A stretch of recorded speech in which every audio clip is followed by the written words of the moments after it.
Siapa nih dari kamu yang sudah menginjak usia 40 atau mungkin on the way 40 tahun, kemudian sering mengalami rasa nyeri-nyeri di sendi, di tangan, di kaki, badannya kaku-kaku, bangun tidur rasanya nggak enak, nggak fresh, kemudian mudah lelah, bahkan mengalami gangguan seksual.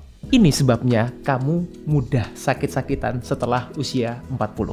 Simak setelah yang satu ini.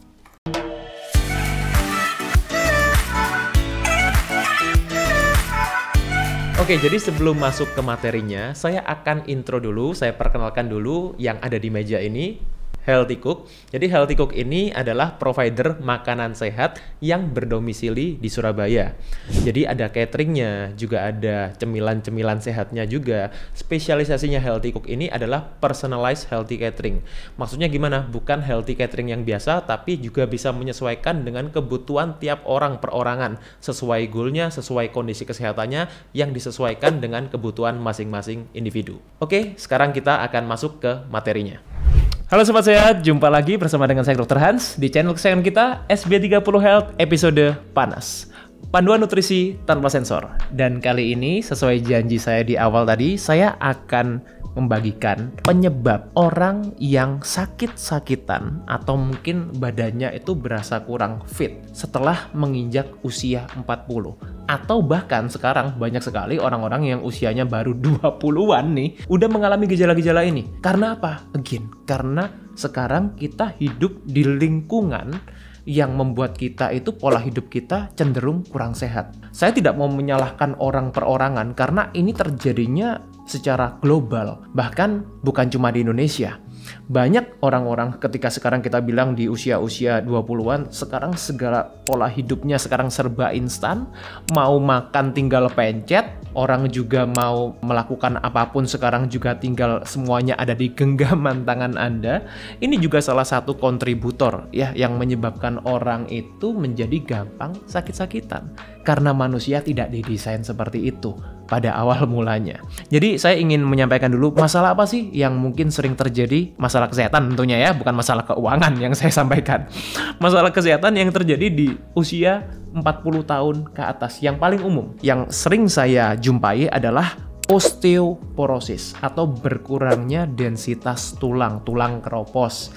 Berbeda dengan osteoartritis. Nah, osteoartritis ini adalah radang sendi. Ya, jadi beda dengan osteoporosis ya. Banyak orang yang mungkin karena namanya sama-sama osteo mungkin dikira sama, beda. Jadi osteoartritis itu ada istilah yang sering dipakai namanya wear and tear.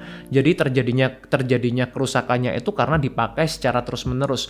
Meskipun ini juga tidak sepenuhnya benar. Mungkin buat sobat sehat yang mengalami osteoartritis, ingin saya bahas lebih detail mengenai osteoartritis, boleh tulis di kolom komen. Next akan saya bahas mengenai osteoartritis. Yang kedua, yang cukup sering terjadi adalah diabetes, terutama adalah diabetes tipe 2. Kenapa? Kalau tipe 1 terjadinya ya bukan di usia 40, mulai dari muda, bahkan di bawah usia-usia remaja itu sudah mengalami diabetes tipe 1 karena terjadi memang karena bawaan lahir. Kemudian yang cukup sering adalah Parkinson, Alzheimer. Ini terjadi karena di mana? Betul, di otak karena masalah syaraf neurologi. Kemudian stroke itu juga terjadi cukup banyak sekarang di atas usia 40 tahun sudah mulai banyak. Dulu mungkin usia 50 tahun, 60 tahun, sekarang usia 40 sudah banyak yang stroke. Kemudian juga yang pembunuh nomor 1 adalah serangan jantung. Ya, ini juga terjadinya cukup banyak sekarang dan seringkali orang menyalahartikan orang GERD itu dikira dalam arti yang menyebabkan kematian, padahal GERD itu adalah salah satu pemicu yang gejalanya itu mirip-mirip dengan serangan jantung, which is adalah heartburn. Jadi serangan jantung lah yang sebetulnya ini yang paling besar menyebabkan mortalitas atau tingkat kematian, bukan GERD-nya. GERD itu pemicu yang gejalanya mirip-mirip dengan jantung. Sekarang saya ingin membawa suatu studi yang berhubungan sebetulnya dengan kondisi orang-orang di usia 40 tahun ke atas. Which is di sini yang ingin saya bawakan studinya adalah mengenai sarkopenia yang menyebabkan resistensi insulin. Hubungannya apa, Dok? Tunggu dulu. Jadi saya akan jelaskan di sini. Ada suatu studi yang saya tampilkan di sini adalah causal relationship between insulin resistance and sarcopenia. Causal itu berbeda dengan association ya. Association itu adalah hubungan. Jadi kalau kita di studi, research, itu kita perlu tahu bedanya. Karena bahasa ilmiah, bahasa medis itu memang agak tricky. Artinya apa? Kalau yang dikatakan causal itu sudah pasti penyebabnya adalah sebab akibat. Sedangkan association itu belum berarti sebab akibat. Yang paling sering association contohnya seperti kolesterol dan penyakit jantung. Itu associated. Artinya apa? Berhubungan, tapi bukan berarti sebab akibat. Udah pernah saya bahas juga di video-video saya sebelumnya, mungkin juga di videonya Dr. Sung juga banyak dibahas mengenai itu.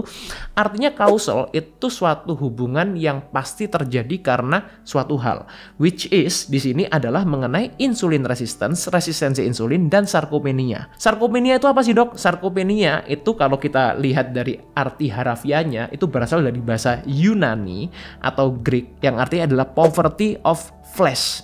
Ya, kita mengalami kemiskinan ya.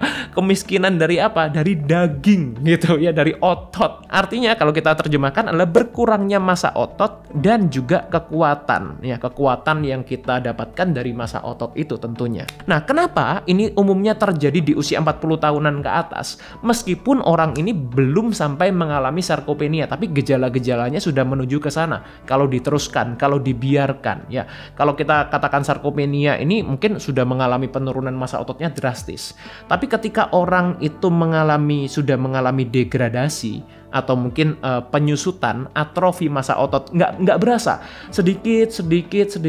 Nah, inilah yang kemudian ketika massa otot menurun, resistensi insulin meningkat. Nah, ini berbanding terbalik ya. Jadi sesuai dengan studi yang dikatakan di sini. Jadi resistensi insulin itu disebabkan karena menurunnya massa otot. Bahkan sampai dalam arti kalau konteksnya sudah sarkopenia, ya itu sudah menurunnya sudah banyak sekali. Kenapa di usia 40 tahun ke atas? Ya, ini akan saya bahas. Kenapa? Yang pertama adalah natural aging. Ya, jelas yang namanya usia kita itu makin meningkat. Ada studi juga yang akan saya tampilkan di bawah, terjadi penurunan massa otot itu sekitar 8% per dekade. Artinya dekade itu per 10 tahun ya. Jadi massa otot kita itu akan menurun tiap 10 tahun itu sekitar 8%. Otomatis ya, dan ini terjadinya mulai dari usia 40-an. Ya, jadi jangan heran kenapa ketika usia 40-an, wah kok terjadi badan perubahannya kok cukup signifikan ya. Saya di usia 30-an kayaknya begadang itu nggak sampai capek-capek kayak gini. Sekarang kalau begadang, kalau tidurnya mungkin kurang dan lain-lain, aktivitasnya sedikit lebih banyak, kok rasanya badannya lebih gampang lesu, capek gitu ya, mengalami 5L biasanya orang seperti itu. Terjadi karena apa? Itu natural aging itu. Tapi bukan berarti ini tidak bisa kita prevent, tidak bisa kita akomodir. Karena apa? Ya, ini yang akan kita bahas gitu. Bagaimana cara solusinya ya. Yang kedua, terjadi apa lagi? Perubahan hormonal. Hormonal apa, Dok? Banyak. Di dalam tubuh kita itu hormonal bukan cuma 1, 2, ada ratusan hormonal. Dan yang paling berdampak yang terkait dengan massa otot itu adalah growth hormone atau human growth hormone, kemudian testosteron, dan jangan berpikir testosteron ini hanya pada pria, wanita pun juga memiliki testosteron yang juga berfungsi untuk meningkatkan massa ototnya mereka, menjaga at least. Kemudian juga IGF-1, insulin-like growth factor yang diproduksi oleh liver kita. Ini pun juga akan menurun seiring bertambahnya usia. Di ketika usia 40-an terjadi perubahan hormonal, penurunan hormon-hormon ini. Kemudian apa lagi? Ya, again seperti yang tadi saya sampaikan di awal, biasanya aktivitas fisiknya juga udah mulai menurun. Nah, ini saling berkaitan. Biasanya karena terjadi perubahan hormonal, ini juga yang menyebabkan mereka juga akhirnya lebih malas gerak. Jadi ya bersyukur buat Sobat Sehat yang usianya 40-an kemudian masih aktif bergerak. Nah, ini juga bisa jadi salah satu cara untuk mengkompensasi, cara untuk mencegah terjadinya penurunan massa otot. Tidak harus olahraga ya. Jadi gerak itu, aktivitas fisik itu berbeda dengan olahraga. Olahraga itu aktivitas fisik yang sudah dispesifikkan untuk tujuan tertentu. Dua-duanya memiliki manfaat yang berbeda. Kemudian resistensi insulin sendiri itu juga mulai terjadi di usia 40-an. Orang lebih mudah untuk mengalami resistensi insulin. Dan yang terakhir, yang tidak sedikit dilakukan adalah karena faktor obat-obatan atau medikasi. Well, saya tidak mengatakan bahwa obat itu selalu jelek. Saya tidak mengatakan seperti itu ya. Saya tidak anti obat. Saya pun juga tetap menganjurkan pasien untuk konsumsi obat-obatan ketika mereka membutuhkan. Tapi jangan lupa bahwa pola hidupnya juga perlu diperbaiki. Kalau kita hanya mengandalkan obat-obatan, apalagi kita konsumsinya jangka panjang, obat-obatan apapun ini kan selalu ada efek sampingnya. Di mana efek sampingnya selama ini mungkin jarang kita perhatikan. Jadi artinya apa? Obat-obatan juga kita konsumsi ketika kita benar-benar memerlukan. Tapi jangan sampai kita itu hanya ketergantungan dengan obat-obatan tanpa memperbaiki pola hidup. Nah, jadi sekarang caranya gimana dok untuk menjaga massa otot ini? Karena massa otot itu segitu pentingnya untuk mencegah resistensi insulin, di mana resistensi insulin ini berkaitan dengan semua masalah-masalah yang tadi saya sebutkan di awal mengenai osteoartritis. Kenapa? Karena osteoartritis juga salah satu faktor risikonya karena obesitas. Obesitas karena apa? Resistensi insulin, again, ya kan? Diabetes tipe 2 sudah jelas karena resistensi insulin juga. Kemudian apalagi? Parkinson, Alzheimer. Ini sekarang Alzheimer itu diklasifikasikan sebagai diabetes tipe 3. Karena apa? Resistensi insulin juga. Stroke karena apa? Resistensi insulin juga. Serangan jantung pun juga sama. Artinya segala hal ini ya bisa kita cegah, bisa kita minimalisir dengan meningkatkan atau menjaga massa otot. Buat yang sudah punya ya dijaga, buat yang belum punya ditingkatkan. Caranya gimana dok? Saya bahas. Saya akan memberikan beberapa cara, beberapa tips yang mungkin bisa dilakukan oleh sobat sehat. Yang pertama, yang paling penting adalah apa? Dietnya. Nah, diet itu bukan mengurangi makan ya, tapi diet ini memperhatikan pola makan. Terutama yang kita perlu perhatikan adalah nutrisinya. Ya, karena kalori ini hanya salah satu bagian dari nutrisi, tapi tidak mencakup keseluruhan dari nutrisi kita. Contohnya, beberapa nutrisi yang penting diperhatikan itu adalah pertama, omega 3. Kita dapatkan dari mana? Ikan laut, biji-bijian, kacang-kacangan. Meskipun ikan laut lebih saya suggest, karena jenis omega 3-nya lebih mudah untuk dikonversikan di tubuh kita untuk meregenerasi jaringan-jaringan yang membutuhkan. EPA, DHA itu lebih besar dampaknya daripada yang kita dapatkan dari biji-bijian dan kacang-kacangan. Itu golongan ALA. Kemudian yang kedua adalah vitamin D. Ya. Nah, berapa kebutuhan kita? Lebih baik kalian cek dulu. Ya, cek vitamin D3 di lab. Kalian lihat jumlahnya berapa. Kebanyakan orang Indonesia memang mengalami insufisiensi atau bahkan defisiensi. Karena itu biasanya saya akan suggest untuk konsumsi sekitar 10.000 IU per hari untuk orang-orang yang kekurangan atau mengalami defisiensi. Vitamin D ini bisa kita dapatkan dari makanan seperti telur, ikan laut, tapi jumlahnya memang tidak terlalu signifikan. Kalau kalian mau mendapatkan lebih signifikan, dari mana? Sinar matahari. Itu ya, berjemur di tempat yang terbuka ya, jadi yang kena paparan langsung dari sinar matahari. Nggak usah terlalu lama, sekitar 15 menit sudah cukup. Kemudian magnesium, ini juga sangat-sangat penting untuk menjaga massa otot. Sudah pernah saya bahas juga di video saya mengenai magnesium, bisa dicek di sini. Kita bisa dapatkan dari sayuran hijau, ini juga jumlahnya sangat besar. Kemudian kacang-kacangan, biji-bijian, dan dark chocolate. Hanya saja perlu kita perhatikan dark chocolate cari yang bebas gula atau tanpa tambahan gula. Bukan masalah persentasenya, tapi kandungan gulanya perlu kita perhatikan ya.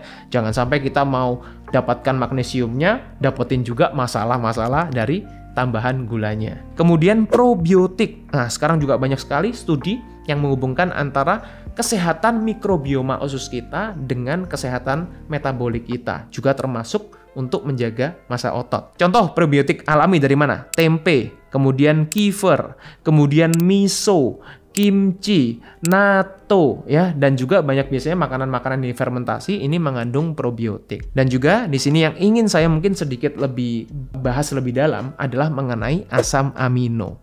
Nah, kenapa? Karena selama ini orang selalu berpikir, oh asam amino itu yang penting ya protein. Nah, sedangkan tidak semua protein itu memiliki asam amino yang lengkap. Di sini saya bukan mau menyatakan bahwa oh yang bagus itu kalau kalian harus konsumsi ini. Nah, yang biasanya paling sering adalah protein hewani itu lebih superior dibandingkan protein nabati. Saya tidak menentang orang-orang yang melakukan vegetarian bahkan vegan. Buat saya itu tidak ada masalah. Banyak sekali jalan untuk menuju kesehatan. Mau kalian menjadi orang yang pemakan segalanya, omnivora, atau bahkan sekarang ada yang namanya diet karnivor, ya, kemudian ada yang diet keto, diet vegetarian, banyak sekali jenis diet. Intinya seperti ini, yang perlu kita perhatikan adalah esensinya. Kita perlu mendapatkan asam amino, terutama adalah asam amino yang esensial. Memang secara studi asam amino esensial ini lebih lengkap kita dapatkan dari protein hewani. Tapi bukan berarti orang-orang yang menjalani diet vegetarian atau vegan juga tidak bisa mendapatkan. Banyak kok sekarang sumber-sumber diet vegan, vegetarian juga yang memiliki asam amino esensial juga. Hanya saja kalian butuh variasi yang lebih banyak. Nah, ini untuk mendapatkan itu lebih sulit ya dibandingkan orang-orang yang mendapatkan dari protein hewani. Nah, protein hewani sendiri itu juga ada tantangannya. Karena apa? Karena protein hewani ini sekarang banyak yang diolah juga secara berlebihan menjadi ultra processed food. Meskipun juga yang dari protein nabati juga tidak sedikit sekarang. Tapi memang lebih, kalau di Indonesia lebih umum yang diolah secara berlebihan itu adalah dari protein hewani. Itu yang perlu diperhatikan. Jangan sekedar konsumsi protein. Karena yang sebetulnya dibutuhkan oleh tubuh kita itu adalah asam amino. Ini yang bisa diserap oleh liver kita, yang bisa diubah menjadi jaringan-jaringan yang membutuhkan. Tips yang kedua setelah dari diet, nutrisi, apalagi? Olahraga. Nah, tadi saya katakan olahraga itu berbeda dengan aktivitas fisik. Aktivitas fisik itu penting, tapi olahraga juga memiliki benefit yang juga sangat besar, terutama untuk aktivitas neuron di otak kita. Salah satu hal yang paling besar untuk mengaktifasi otak kita supaya kita juga tidak pikun, tidak lupa, dan lain-lain itu dengan olahraga. Nah, olahraga juga sangat besar potensinya untuk memperbaiki kita punya metabolisme, keseimbangan hormonal tadi juga, dan juga yang paling penting hubungannya adalah untuk meningkatkan massa otot, menjaga massa otot. Olahraga ada dua macam, saya klasifikasikan menjadi dua kelompok besar. Yang pertama adalah olahraga aerobik, yang kedua adalah olahraga anaerobik. Olahraga pertama, aerobik tadi, mungkin kita lebih kenal dengan istilah olahraga kardio. Ya, yang namanya kardio untuk apa? Untuk menyehatkan jantung dan pembuluh darah. Kardiovaskular. Sedangkan olahraga anaerobik itu yang sekarang mungkin lebih familiar dengan istilah resistance training. Artinya apa? Olahraga yang melatih ketahanan otot. Nah, dimulainya dari mana? Paling mudah dimulai dari beban tubuh sendiri. Itu. Jadi jangan langsung kita berpikir, wah, saya mau cari beban yang berapa kilo, saya belum bisa ngangkat berat, Dok. Itu bukan masalah. Yang paling penting kalian latih otot kalian dulu. Pakai beban tubuh sendiri. Sekarang sudah banyak ya. Mungkin kalian mau lihat di video-video di YouTube, atau kalian mungkin kalau kalian punya personal trainer itu akan lebih baik supaya bisa mengarahkan kalian punya formnya. Karena form itu juga penting. Karena supaya untuk mencegah cedera, terutama buat kalian yang sudah punya masalah-masalah persendian dan lain-lain. Nah, ini penting untuk menjaga formnya, melakukan resistance training. Dan resistance training itu sangat besar efeknya untuk menjaga dan meningkatkan massa otot, terutama kalau kalian melakukan yang namanya latihan yang hipertrofi, progressive overload, itu salah satunya yang cukup populer. Olahraga, jangan lupa. Kemudian apa lagi? Puasa. Nah, kenapa puasa ini juga penting? Karena puasa itu based on study ini bisa meningkatkan growth hormone. Jadi puasa itu berbeda dengan defisit kalori. Diet yang selama ini kita pikirkan, oh diet yang bisa menurunkan berat badan. Diet yang defisit kalori tanpa puasa ini akan menyebabkan metabolisme kita menurun. Sedangkan puasa, kalau kalian mau defisit kalori juga bisa sebetulnya. Nah, tapi bedanya apa? Puasanya sendiri ini akan meningkatkan, mensinyalir tubuh kita untuk memproduksi growth hormone lebih banyak. Dan growth hormone ini tadi apa? Salah satu yang juga berkaitan dengan menjaga dan meningkatkan massa otot. Nah, itu. Selain itu juga menurunkan peradangan. Kenapa ini penting? Karena peradangan ini juga bisa menyebabkan resistensi insulin again. Dan yang terakhir, last but not least, paling penting apa? Adalah menjaga kualitas tidur. Selain juga durasinya juga perlu cukup. Orang yang bisa mencapai deep sleep atau stage yang ketiga dan stage yang keempat yang kita katakan adalah REM, ini terjadi regenerasi di dalam tubuh kita. Jadi kita perbaikan organ-organ kita, liver kita, pankreas kita, kemudian juga organ-organ yang lain ya yang berfungsi, yang berkaitan dengan metabolisme kita, itu bisa terregenerasi ketika kita bisa mencapai deep sleep. Ya, kemudian REM ini perbaikan fungsi kognitif juga di dalam tubuh kita. Jadi dua-duanya ini penting. Jadi bukan cuma sekedar durasi tapi juga kualitasnya. Kemudian juga tidur yang berkualitas itu juga meningkatkan growth hormone. Makanya kenapa anak-anak yang di usia pertumbuhan kalau mereka itu tidurnya cukup, mereka juga biasanya pertumbuhannya juga akan lebih optimal dibanding anak-anak yang hanya main gadget, kemudian tidurnya kurang. Nah, ini akan berpotensi akan mengalami perhambatan apa ya, pertumbuhannya terhambat kok, perhambatan ya, maksud saya seperti itu ya. Dan yang paling penting juga ini menurunkan stres tidur itu ya, asal tidurnya berkualitas. Dan stres ini yang juga bisa meningkatkan gula darah, meningkatkan insulin, yang juga menyebabkan resistensi insulin juga pada akhirnya kalau stres kita terlalu tinggi. Dan tidur yang berkualitas itu juga mampu untuk menurunkan stres, terutama adalah stres yang kronis. Jadi itulah 4 hal yang perlu kalian perhatikan ya. Tadi seperti saya ulang sekali lagi, dari diet, nutrisi, olahraga, puasa, dan tidur yang berkualitas. Itulah yang menjaga kita masa otot kita, membantu kalian yang mungkin dalam program sedang meningkatkan masa otot, dan juga tentunya akan berdampak supaya kalian yang di usia 40-an atau on the way yang 40 tidak gampang sakit-sakitan. Yang merasa video ini bermanfaat boleh share ke teman-teman, saudara, keluarga ya, supaya semuanya menjadi lebih sehat. Saya Dr. Hans, stay fit and stay healthy. Nah, jadi sekarang caranya gimana dok untuk menjaga masa otot ini? Yang pertama, yang paling penting adalah apa? Dietnya. Nah, diet itu bukan mengurangi makan ya, tapi diet ini memperhatikan pola makan. Tips yang kedua setelah dari diet, nutrisi, apalagi? Olahraga. Nah, tadi saya katakan olahraga itu berbeda dengan aktivitas fisik. Kemudian apalagi? Puasa. Nah, kenapa puasa ini juga penting? Karena puasa itu based on study ini bisa meningkatkan growth hormone. Dan yang terakhir, last but not least, paling penting apa? Adalah menjaga kualitas tidur. Selain juga durasinya juga perlu cukup.